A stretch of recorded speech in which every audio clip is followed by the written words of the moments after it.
Hello दोस्तों, आपका बहुत बहुत स्वागत है हमारे YouTube channel the Bihari's academy पर। दोस्तों, जैसा कि आप लोगों को पता है, हम लोगों का जो सिलसिला चल पड़ा है 12th का आर्ट्स कोर्स, जिसमें कि इतिहास हम लोग पढ़ रहे हैं। और इतिहास में हम लोग ऑलरेडी 3 चैप्टर्स खत्म कर चुके हैं। जो अपना चैप्टर है, चौथा चैप्टर, जिसका नाम होगा आपके सामने स्क्रीन पर पड़ा हुआ है, विचारक विश्वास और इमारतें, और उसके साथ साथ सांस्कृतिक विकास, जिसमें हम लोग अभी तक पढ़ते आए हैं 600 ईसा पूर्व से और 600 ईस्वी तक। जो हम लोग सारा कुछ समाज के बारे में, विवाह के बारे में और सारा कुछ हम लोग पढ़ते आए हैं। आज हम लोग उसी चैप्टर में, उसी ईस्वी में, मतलब कि 600 ईसा पूर्व से 600 ईस्वी तक, मतलब कि पूरे 1000 साल का जो हम लोग पढ़ने जा रहे हैं इतिहास, जिसमें हम लोग पढ़ेंगे कुछ विचारकों के बारे में, उनके विश्वास क्या थे, उस समय के जमाने के बारे में उन्होंने क्या लिखा। और इमारतें कुछ मिली है बहुत ही इंपॉर्टेंट इंपॉर्टेंट, जिसमें कि आपको दिखेगा सांची का स्तूप, ठीक है, और कुछ और इमारतें दिखेंगी जहां पर कि आपको, कोई बात नहीं है, कर सकते हो, इसमें कोई इतना ये नहीं है, ठीक है। तो इन सब चीजों के बारे में हम लोग जानेंगे, और इन सब चीजों से हिस्ट्री, इतिहास कैसे लिखी गई है और किस उसके बारे में उन्होंने क्या बोला है, इस चीज के बारे में जानने की कोशिश करेंगे। तो चलिए शुरुआत करते हैं, बहुत ज्यादा टाइम जाया ना करते हुए। जैसा कि आपको दिख रहा होगा, पहला ही लाइन मैंने लिखा है कि हम इस अध्याय में 1000 साल लंबी यात्रा पर जाएंगे, जहां दार्शनिकों ने, दार्शनिक कौन होते हैं, जो कि दर्शन, मतलब कि उस समाज का दर्शन के बारे में क्या करते हैं, लिखते हैं, समाज के बारे में क्या करते हैं, लिखते हैं। कुछ ना कुछ उन्होंने क्या लिखा है, किताब या रचना लिखी है, या उनके विचारों को किसी न किसी ने क्या किया है, किताबों पर उकेरा है, ठीक है। तो उन दार्शनिकों ने समाज की स्थिति कैसे समझने का प्रयास किया, और उसके साथ साथ किस तरह से मौखिक और लिखित परंपराओं में संग्रहित हुए, उन्हें स्थापत्य और मूर्ति कला के माध्यम से भी कैसे अभिव्यक्ति मिली, इन सब चीजों के बारे में अभी भी मैंने जो सरल भाषा में बोला है कि जो इतिहासकार हैं, चाहे जो उस समय के महान लोग हैं, जैसे कि बुद्ध हैं, महावीर हैं, ठीक है, और जितने भी राजा हैं बड़े बड़े, जैसे कि अशोक हो गए, है ना, वो लोगों ने किस तरह से हमारे इतिहास को संजो के रखा है और अपने सामने, हमारे सामने रखा है, अपने समाज के बारे में लिखा है, उसी चीज के बारे में इस चैप्टर में हम लोग को पढ़ना है। जब हम स्रोतों में इमारतों की बात करते हैं, मतलब कि बिल्डिंग्स की बात करते हैं, जहां से कि हमको कुछ ना कुछ मिलता है, कुछ ना कुछ हम लोगों को उस समय की जानकारी मिलती है, कब की, 600 ईस्वी पूर्व से 600 ईस्वी तक की, ठीक है। मतलब कि ईसा के जन्म से 600 साल पहले और ईसा के जन्म के 600 साल, मतलब कि 400 साल बाद, ठीक है। इस चीज के बारे में हम लोग क्या करने जा रहे हैं, पढ़ने जा रहे हैं, ठीक है। तो उस युग की बची हुई इमारतों में सबसे सुरक्षित है सांची का स्तूप। अभी मैं आपको दिखा देता हूं, आपकी किताब पे भी, आप अपना किताब खोल के बैठिए, तो फिर आपको दिखेगा, आपको एक ऐसी इमेज, ऐसा चित्र, जिस, ये नाम है क्या इसका, सांची का स्तूप, ठीक है। स्तूप क्या होता है, सबसे पहले तो ये जान लीजिए, स्तूप और कुछ नहीं होता है। जब बौद्ध लोगों का, बौद्ध धर्म का, जब बौद्ध धर्म के जो जैसे बुद्ध, बुद्ध का डेथ हुआ, मृत्यु हुई, उसके बाद उनकी कुछ चीजें होंगी जो कि लोगों का छूट जाता है, जैसे कड़ा हो गया, माला हो गया, या मतलब कि कपड़े हो गए, चाहे कोई भी चीज, जो भी अवशेष, मतलब कि जो भी बचता है, उनको क्या किया जाता है, एक जगह गाड़ दिया जाता है, और उसके ऊपर से ऐसा कुछ चित्र क्या कर दिया जाता है, बना दिया जाता है, इमारत टाइप से बना दिया जाता है, इसी को बोलते हैं स्तूप, ठीक है। ओके, तो यही है सांची का स्तूप। जब, कहाँ बना था ये, भोपाल राज्य में। भोपाल समझते हैं आप लोग कहाँ पे है, मध्य प्रदेश, है ना, मध्य प्रदेश की राजधानी है भोपाल, ठीक है। और भोपाल में ही ये, आप जाओगे जब भोपाल की यात्रा करोगे, तो सांची का स्तूप आपको दिखेगा।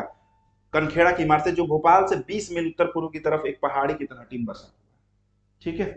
तो वो दिखता है आपको, ट्रेन से सफर करेंगे तो आपको सांची का स्तूप आपको दिख जाएगा, उधर से ट्रेन का रूट है, ठीक है। इस इमारत की या स्तूप की रख रखाव के लिए भोपाल के शासकों ने, चाहे शाहजहां बेगम ने और उनके उत्तराधिकारी सुल्तान जहां बेगम ने धन का अनुदान दिया, ठीक है। मतलब इस तरह से हम लोग देख सकते हैं कि इस इमारत को बचाने के लिए कितने लोगों ने सहयोग दिया है, धन दिया है, अपना पैसा दिया है, इनका जीर्णोद्धार कराने के लिए या मतलब मरम्मत कराने के लिए, ठीक है। ताकि, देखिए, सबसे बड़ी बात है कि जैसे कि आप अपने शहर में देख सकते हैं, आरा शहर हम लोग का, ठीक है, जो जगदीशपुर गांव है ना, फेमस है किस चीज के लिए, कि वहां पर जन्म हुआ था किसका, वीर कुंवर सिंह का। तो उनके घर को, उनके घर की रक्षा करना, या मतलब कि उस चीज को बचाए रखना हम लोगों का क्या है, कर्तव्य है।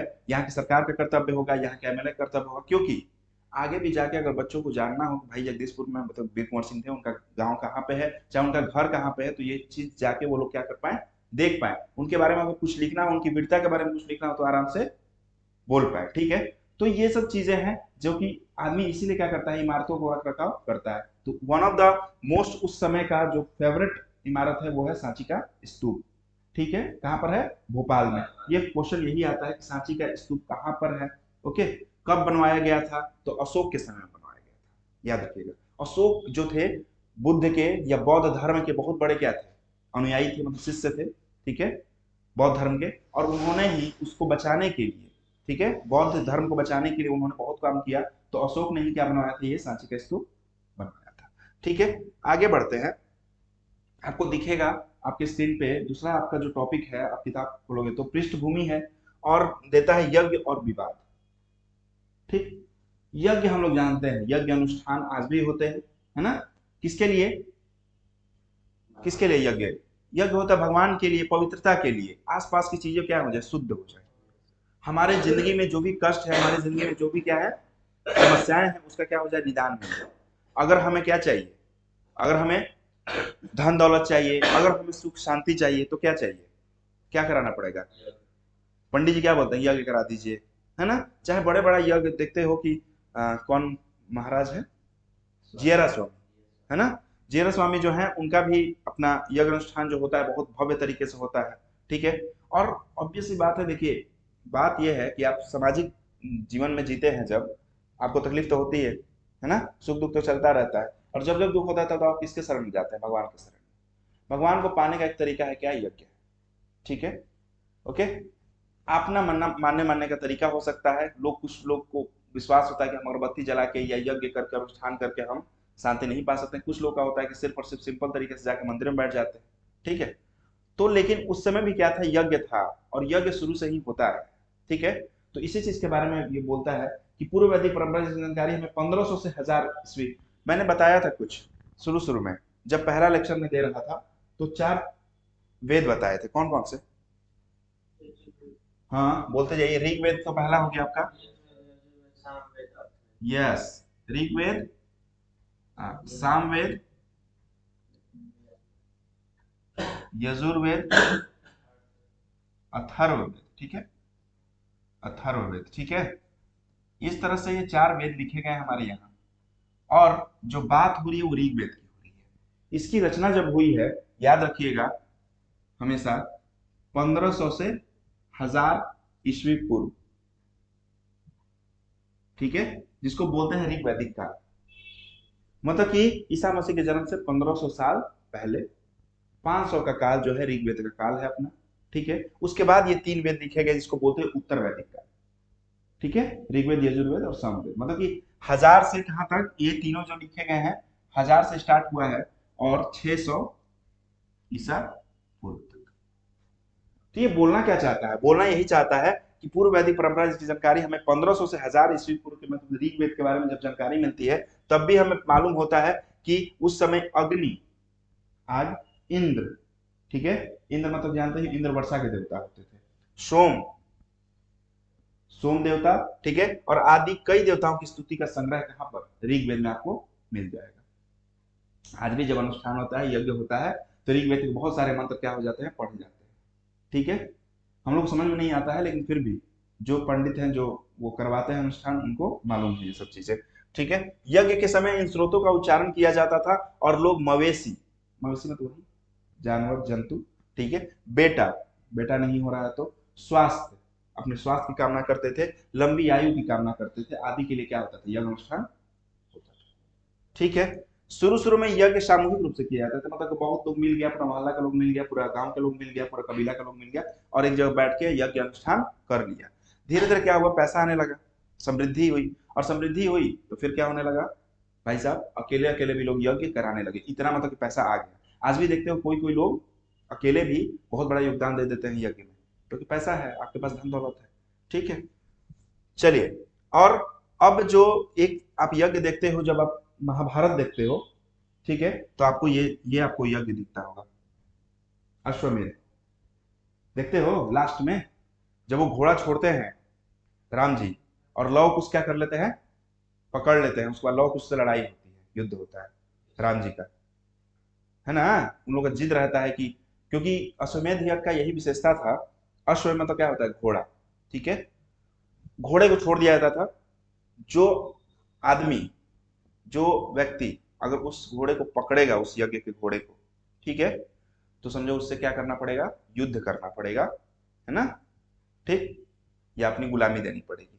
तो ऐसा ही कुछ था। और जहां तक वो जाता था, मतलब कि समझ लो जहां तक नहीं पकड़ा गया है, समझो कि तुम्हारा साम्राज्य जो है, तुम्हारा राज्य जो है, वहां तक है। मतलब कोई तुम्हारे आंख उठा के देखने वाला नहीं है उस घोड़े को ना पकड़ने का मतलब। तो लॉक उसने उस समय पकड़ा था रामायण में, आप देखोगे तो लास्ट में। और लॉक उसकी यही जिद थी कि सब लोग को हराया था उन्होंने, और बोला भी था कि राम को जब तक आप बुला के नहीं लाओगे तब तक मैं ये घोड़ा छोड़ने वाला नहीं हूँ। फिर लास्टली उनको बना के, बंधक बना के, बच्चा मतलब ऐसे ही ले गया गया दरबार में। और फिर वहीं पे जो लोग उसकी जो राम कहानी वो लोग गाते हैं, हम कथा सुनाते हैं ऐसे कुछ करके, है ना गाना, वहीं पे स्टार्ट है। ठीक है, तो ये अश्वमेध यज्ञ उस समय प्रमाण मिलता है आपको। ठीक, फिर जटिल यज्ञ, बहुत सारे यज्ञ थे जो कि राजाओं द्वारा करवाए जाते थे। अकेले राजा ही करवा सकते हैं ना ऐसे ऐसे यज्ञ, है ना, तो वही लोग करवाते थे। और उनको इसके लिए ब्राह्मण या पुरोहितों पर निर्भर रहना पड़ता था, क्योंकि ब्राह्मण ही यज्ञ करवा सकता है। एक तो पिछले चैप्टर में जब हमने पढ़ा तो ये मालूम हो गया है कि 4 वर्ग में बटा हुआ था। ब्राह्मण अपने आप को क्या कहते थे कि हम ही जो है मंत्र का उच्चारण कर सकते हैं, नहीं तो और कोई नहीं कर सकता, है ना। क्षत्रिय काम ये है नहीं, वैश्य का काम है नहीं, शूद्र का काम है, ब्राह्मणों का काम ही है कि मंत्र पढ़े और उच्चारण करे और प्रार्थना करे। ठीक है, तो इसीलिए जब यज्ञ होता था तो किस पर निर्भर रहना पड़ेगा, ब्राह्मणों पर। ठीक है, देखो ऋग्वेद से एक ये है, बोलता है इसका कि हे शक्तिशाली देव, आप हमारी आहुति, आहुति समझते हो ना, आहुति दी जाती है यज्ञ में, आहुति देवताओं तक ले जाए। जब हम लोग शकील जो होता है, जब आहुति होता है, जब लास्ट में होता है ना कि क्या होता है, स्वाहा वाला जो चीज होता है, आहुति जब दी जाती है, तो आहुति दी जाती है तो देवताओं तक ऐसा प्रतीत होता है, ऐसा हम लोग बोलते हैं कि हे भगवान हमारी क्या लीजिए, आहुति लीजिए। हे बुद्धिमंत, आप तो सबके दाता हैं। हे पुरोहित, हमें खूब सारे खाद्य पदार्थ हैं, मतलब कि अन्न का भंडार हमारे घर में कम ना हो। ठीक है, एक बोलता है ना कबीर का या किसी का दोहा है कि साईं इतना दीजिए जामे कुटुंब समाए, मैं भी भूखा ना रहूं, साधु भी भूखा ना जाए, है ना। तो ये हमेशा हम लोग प्रार्थना करते हैं कि कोई हमारे दरवाजे पे आ जाए और बोले कि भैया 2 रोटी। अगर भिखारी भी आ जाता है और पैसा मांगता है तो सब लोग चिढ़ जाते हैं, लेकिन 2 रोटी मांगता है तो सब लोग चाहता है कि हाँ अगर रोटी भी नहीं है, चावल बेचा कुछ भी है, तो उसको क्या कर दिया जाए, दिया जाए, है ना। कोई ऐसा होगा नहीं, क्योंकि भाई भूखा कोई नहीं चाहता है, प्यासा कोई नहीं चाहता कोई चला जाए मेरे दरवाजे से, है ना। तो ये चीज, हे अग्नि यज्ञ के द्वारा हमारे लिए प्रचुर धन ला दे। ठीक है, धन की भी कामना करते हैं कुछ लोग। हे अग्नि, जो आपकी प्रार्थना करता है उसके लिए आप सदा के लिए पुष्टिवर्धक अद्भुत गाय लाते हैं। पहले देखो धन के मामले में ना, धन के मामले में पैसा कौड़ी नहीं देखना रहता। जितनी गाय है आपके पास ना, जितने काउस, जितने भी गाय है आपके पास, मवेशी है, उतने ही आप क्या माने जाते थे, धनी माने जाते थे। क्योंकि गाय का ही दान, वो चाहे मतलब डील, जो आज पैसे से डील होता है, पहले गाय से डील होता था। ठीक है ना, शादी भी करना है, अगर ऊंचे घराने में आपको शादी करना है तो उसके पास अगर 10 20 50 गाय है तो समझो कि वो बहुत बड़ा आदमी है। ठीक है, तो ऐसा ही कुछ, हमें एक पुत्र मिले जो हमारे वंश को क्या आगे बढ़े। ठीक है, ये भी कामना। इस तरह के छंद एक खास तरह के संस्कृत में रचे गए थे, मतलब ऋग्वेद में बहुत सारे ऐसे छंद हैं, जब जब यज्ञ होता है तब तब ये सब जो है कामना की जाती है सबके लिए, है ना। जिसके पास धन नहीं है धन की कामना, जिसके पास खाद्य पदार्थ नहीं है खाद्य पदार्थ की कामना, जिसके पास पुत्र नहीं है पुत्र की कामना। ठीक है, तो जिसको जो चाहिए होता है वो यज्ञ के अनुसार, यज्ञ के इससे मांगता रहता है। अब बोलता है आगे आपका जो चैप्टर में होगा कि बौद्ध ग्रंथ और अन्य शास्त्र। उसी समय बुद्ध का भी जन्म हुआ था, याद रखिएगा। एक बता देता हूं मैं थोड़ा सा आपको इंट्रोडक्शन। सॉरी, हाँ, बुद्ध का जो जन्म हुआ है 563 ईसी पूर्व में, बुद्ध, ठीक है, लुम्बिनी, ठीक, बिहार, जहां पर कि आपको दिखेगा गया में जाकर, उनको बोध गया में जाकर ज्ञान प्राप्त हुआ। ठीक है, Buddha one of the most, मतलब आप कह सकते हो इंटेलिजेंट, या मतलब कि आप बुद्धिमान पर्सन कह सकते हो, है ना। क्योंकि भाई उन्होंने एक अलग पहचान दी बिहार को, है ना। आज बिहार जो जाना जाता है हमारा, एक पर्यटक स्थल है जो बोध गया बन गया उनके लिए, ही। बुद्ध कोई भगवान नहीं थे, बुद्ध एक साधारण आदमी था, हम लोग की तरह साधारण इंसान थे। जब उन्हें कुछ चीजों से मतलब कि रूबरू हुए समाज में, ठीक है, उनको क्योंकि शुरू में ही बोल दिया गया था, जब उनका जन्म हुआ तो तभी बोल दिया गया था उनके ऋषि मुनियों द्वारा, उनके पुरोहितों द्वारा कि ये लड़का, आप लड़के को आप महल से बाहर मत भेजिएगा। अगर भेजिएगा तो ये क्या हो जाएगा, कहीं ना कहीं संसारिक सुख को छोड़कर और कहीं ना कहीं ये अलग हो जाएगा आपसे। तो इसलिए उनके माँ बाप ने क्या नहीं किया, उनको महल से बाहर ही नहीं जाने दिए। जब 30 वर्ष के हुए तो उनको एक बार जाने को मौका मिला बाहर, और उसी समय उन्होंने 4 चीजें देखी, जहां पे कि एक बीमार आदमी, एक शव, है ना, मतलब कि एक लाश, ठीक है, और ऐसे इस करके और 2 चीजें हैं, ठीक है। वो उन्होंने देखा और उन्होंने बोला कि अरे ये संसार में ये सब भी चीजें हैं क्या, लोग मरते भी हैं, लोग बीमार भी होते हैं, मुझे तो कुछ पता ही नहीं है। तो भाई महल में रहे और सारी सुख सुविधाएं तो आपके माँ बाप ने भर दी थी। तो 30 साल की उम्र में उन्होंने अपने पुत्र, जिसका नाम राहुल था, ठीक है, और अपनी पत्नी, अपने माँ बाप को प्रणाम किया रात में ही और निकल गए, ठीक है। बहुत सालों तक भटकने के बाद लास्ट में गया में, बोध गया में पीपल के वृक्ष के नीचे बैठे थे। बुद्ध पूर्णिमा का दिन था, पूर्णिमा का दिन था, और उसी दिन उनको क्या ज्ञान प्राप्त हुआ कि भाई जी 3 चीजें उन्होंने बताई, उनको ज्ञान प्राप्त हुआ कि सुख और दुख से भरा पड़ा है जीवन, ठीक है। दूसरी चीज, सुख ये दुख, बल्कि दुख दुख भी है, और दुख है तो दुख क्यों है, दुख इसलिए क्योंकि आप किसी सामने वाले से क्या रख रहे हैं, इच्छा रख रहे हैं, एक्सपेक्टेशन रख रहे हैं, उम्मीद रख रहे हैं। जब जब आप उम्मीद रखिएगा तब तब आपको दुख होगा। और दुख से निजात पाने का कारण, निजात पाने का तरीका यही है कि आप किसी से उम्मीद न रखें। आप जो भी कुछ कर रहे हैं, आप किसी के लिए कुछ भी कर रहे हैं, वो सामने वाले से आप ये मत एक्सपेक्ट करिए ना कि हमारे लिए भी वो इतना करेगा। जब जब आप एक्सपेक्ट कीजिए तब तब आप होइएगा। तो इससे अच्छा है कि आप एक्सपेक्टेशन मत रखिए।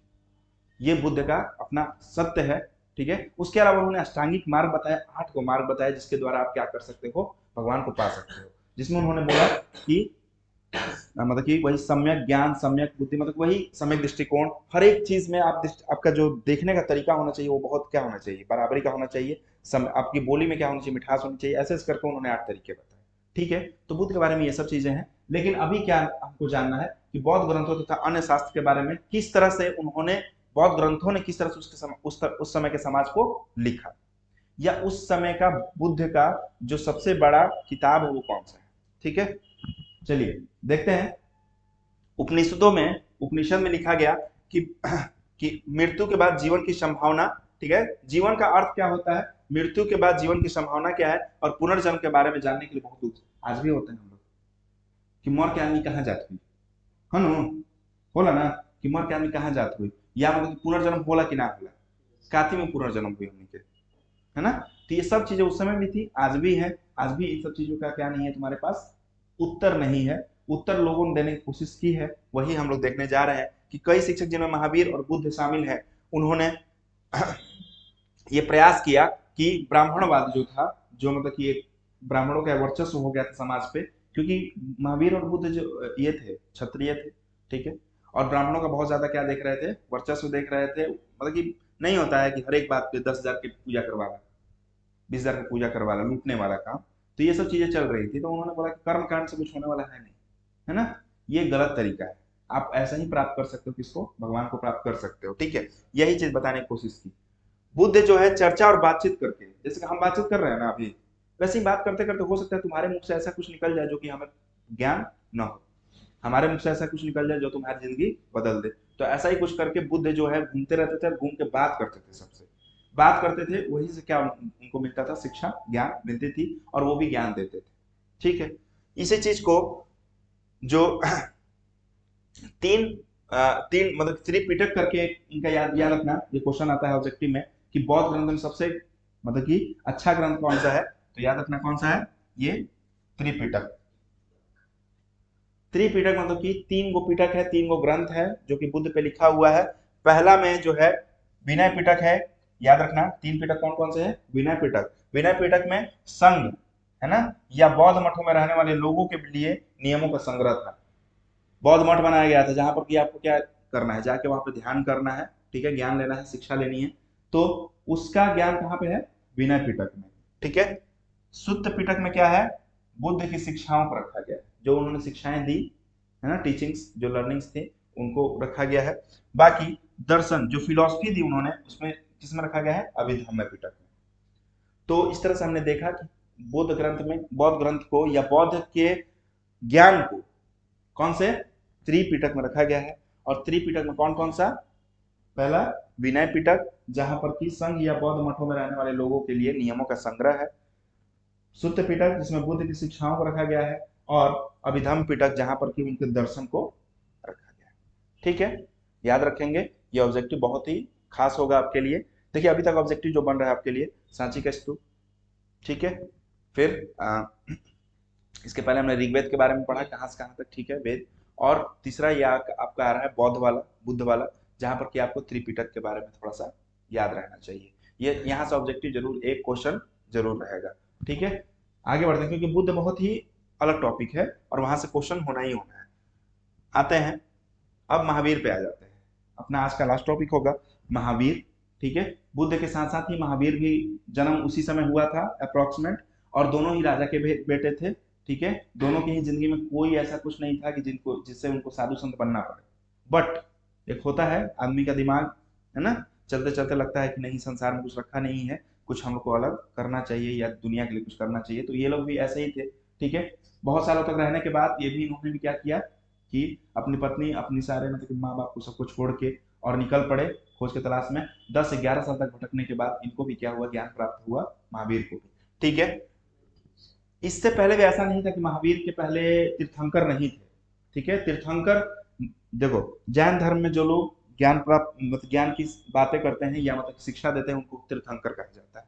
ठीक है, जैन स्कूल में पढ़े हो, कौन कोई जैन स्कूल में पढ़ा है, जैन कुछ समाज से जानता है? नहीं, नहीं, अच्छा, नहीं तो जैन में पढ़ोगे, जैन स्कूल में तो सारे तीर्थंकरों का जो है गुरुदेव लोगों का फोटो। हाँ, तो तीर्थंकर इससे पहले भी थे।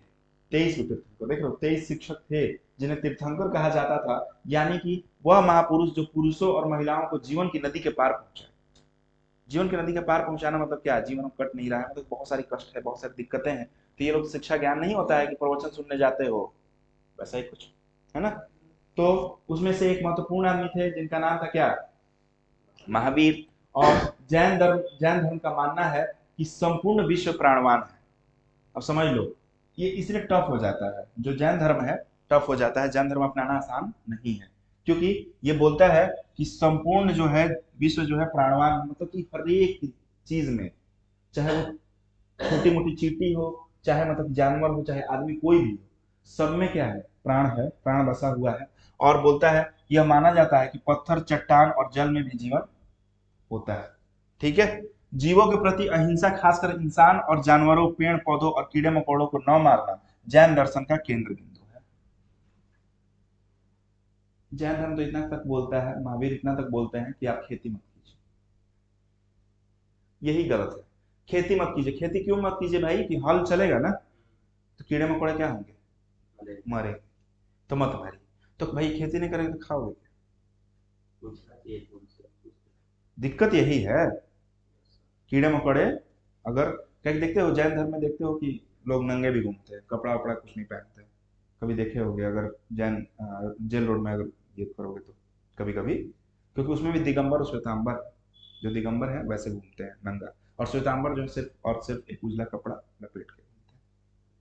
ठीक है, तो ये बहुत टफ है जैन धर्म, है ना, इसीलिए जैन धर्म बहुत ज्यादा क्या नहीं हो पाया, विस्तार नहीं हो पाया। बुद्ध के देखते हो कि चाइना से लेके नेपाल से, मतलब कि हाँ, नेपाल से लेके और जापान उपान सब जगह बुद्ध का ही है, थाईलैंड सब जगह बुद्ध को मानते हैं लोग, महावीर को नहीं मानते। हाँ बिल्कुल, बोध गया नहीं गए हो अभी तक, बोध गया जाओ कभी। नहीं थे तो मतलब कि लुम्बिनी बिहार में जन्म हुआ था, उसका मतलब नहीं है। ठीक है, ज्ञान प्राप्त हुई थी बोध गया में, अभी तक वो पेड़ है, जाओगे तो बहुत अच्छी जगह है, जाना चाहिए था तुम लोग को। अब तो गर्मी बहुत ज्यादा होगा गया में, क्योंकि गया में गर्मी भी उतना ही पड़ता है, ठंडा भी उतना ही पड़ता है।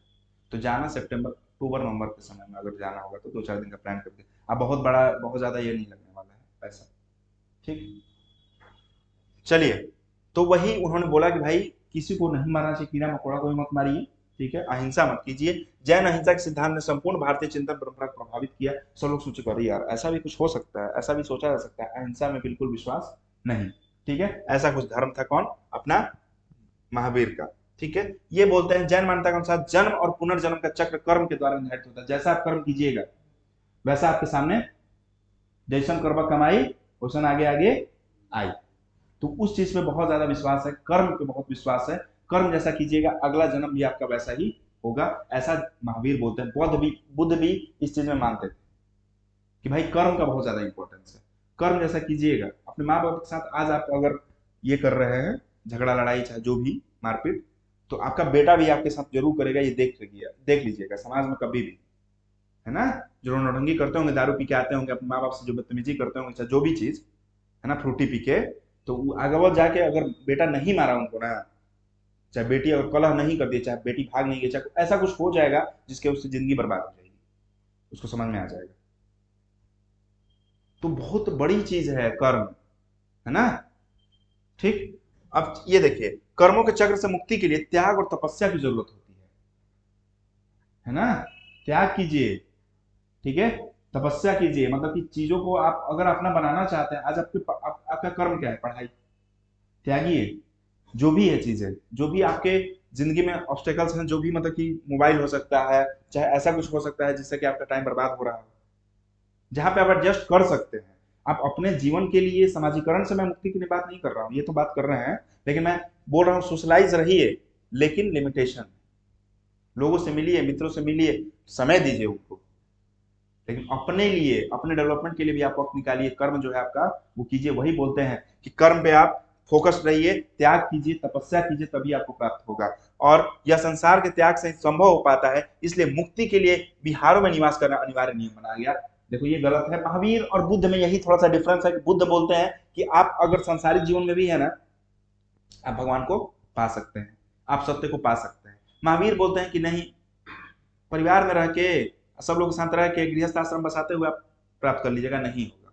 आपको छोड़ना पड़ेगा घर, आपको समाज छोड़ना पड़ेगा, आपको, आप जाके रहिए। बिहार लोग का, जैन का बिहार चलता है अपना धर्मशाला टाइप से, ठीक है, जहां पर कि आपको क्या मिलता है, ये सब ज्ञान मिलता है, तो वहां पे आप ज्वाइन करना पड़ेगा इनके लिए, जैन धर्म को अपनाने के लिए। इसलिए दिक्कत है। जैन साधु और साध्वी 5 व्रत करते थे। 5 व्रत कौन कौन सा है? हत्या न करना, हत्या मत कीजिए, चोरी मत कीजिए, झूठ मत बोलिए, ब्रह्मचर्य का पूरा पालन कीजिए, है ना, और धन संग्रह मत कीजिए। धन संग्रह मतलब कि पैसा जो है, पैसा कौड़ी आदमी होता है, लगा रहता है ना, हम लोग तो इसी में लगे हुए हैं ना, कि पैसा मिल जाए कहीं से, ये हो जाए। तो धन संग्रह मत कीजिए, जितना चाहिए, है ना, वो तो मतलब भिक्षा मांग के भी आप खा सकते हैं, है ना। या मतलब कि थोड़ा, जितना लिमिटेशन है उतना ही आप कमाइए और फिर रहने दीजिए। बेकार में फेरा मत पड़िए, सब लोगों को धोखा देके चाहे झूठ बोल के आप पैसा कमा लें, ठीक है। तो यही सब चीजें हैं जो कि महावीर बोलते हैं। अगले चैप्टर, अगले जब क्लास में आएंगे तो कुछ इससे आगे बढ़ेंगे और चैप्टर खत्म होगा, ठीक है। इस तरह से हम लोग का चौथा चैप्टर खत्म होगा और इतिहास का पहला पार्ट खत्म होगा, ठीक है। उसके बाद दूसरा पार्ट, फिर तीसरा पार्ट, ठीक। चलिए दोस्तों, आपको भी अच्छे से समझ में आया होगा इस चैप्टर का ये वाला पार्ट। आगे मिलते हैं अगले पार्ट के साथ, तब तक के लिए बाय।